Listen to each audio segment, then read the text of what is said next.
Good morning and happy Tuesday. Welcome to Mindful Mornings with Minnassa. I am Minnassa, your resource for mindful living, and I thank you for being here. And let me just thank you for your continuous support. Thank you for showing up here Monday through Friday with me.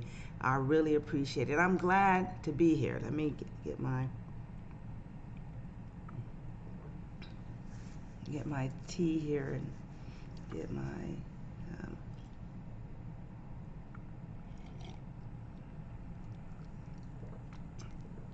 morning medications. Running a little bit late today, or off my usual schedule, I say.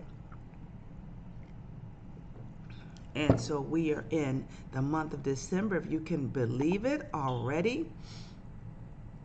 And on this Take a Breath Tuesday, I'm reading from Comfortable with Uncertainty by Pema Chodron. And if you don't know who she is, this is an white American woman who dedicated her life to Buddhist thought, philosophy, theory, and living. And so she wears her Buddhist robes. And so I like that about her, breaking with tradition, thinking for herself, going her own path, right? Being a light. And I love this reading, Comfortable with Uncertainty, because my Virgo self wants to know everything. When it's going to happen, what's all the details. And as I've been on this journey for almost a year, where I changed my job position, changed the time that I work, so that I could pursue my entrepreneurial interest, develop my speaking business, grow my mindfulness business. I didn't have any guarantee that this change would happen. And I'm glad that I did it, but there's still a lot of uncertainty. And so I looked to this great woman, this great teacher, to inspire today. And it says, this very moment is the perfect teacher. This very moment is the perfect teacher. As we become more open, we might think that it's going to take a bigger catastrophe to make us want to exit in our habitual ways. The interesting thing is that as we open more and more, it's the big ones that immediately wake us up and the little things that catch us off guard. However, no matter the size, color, or shape of the catastrophe, the point is to continue to lean into the discomfort of life and see it clearly rather than trying to protect ourselves from it. In practicing meditation, we're not trying to live up to some kind of idea, quite the opposite. We're just being with our experience, whatever it is. If our experience is that sometimes we have some kind of perspective and sometimes we have none, then that's our experience. If sometimes we can approach what scares us and sometimes absolutely can't, then that's our experience. This very moment is the perfect teacher, is really a most profound instruction. Just see what's going on. That's the teaching right there.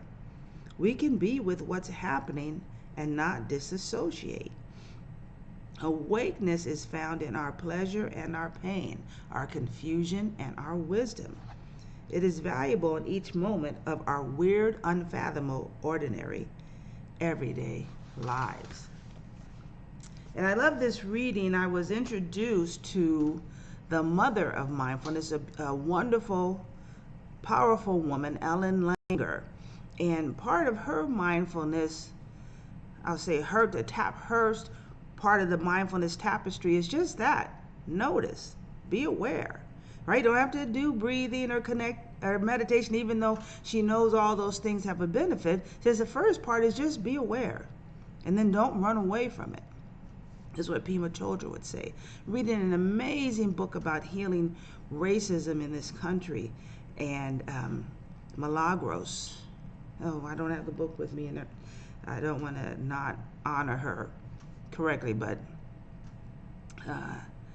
Milagros Phillips, I think, is the author's name. And she talks about that part of the challenge is that, especially for white Americans, is that when they're faced with this has been a part of your life, you've been indoctrinated, you've been instructed in this, but you can believe something else. Oftentimes the trauma of realizing what you've been taught and lived was inaccurate, right? It's teaching you. They go back to safety. They go back to the certainty, even if that certainty is harmful to themselves and denying them the freedom to express themselves and to heal themselves. And if it is, of course, racist, bigoted, and prejudiced behavior is toxic and harmful to people of color, African Americans, Asian Americans, Hispanic Americans, who suffer consistently from this racism, as well as we're indoctrinated as well. And so this present moment, say right now, I'm learning something about myself, I'm feeling something, I'm acknowledging something, and it makes me feel uncomfortable. That's the teaching moment. Feel the uncomfortableness and then say, what can I do?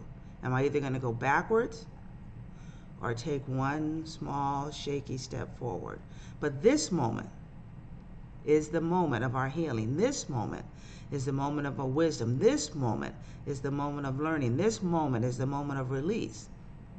And so I don't have to do something in the future or make some big plan or have any assuredness that some big plan or even my 1 hour plan is going to work out, because this very moment in which we take our breath is teaching.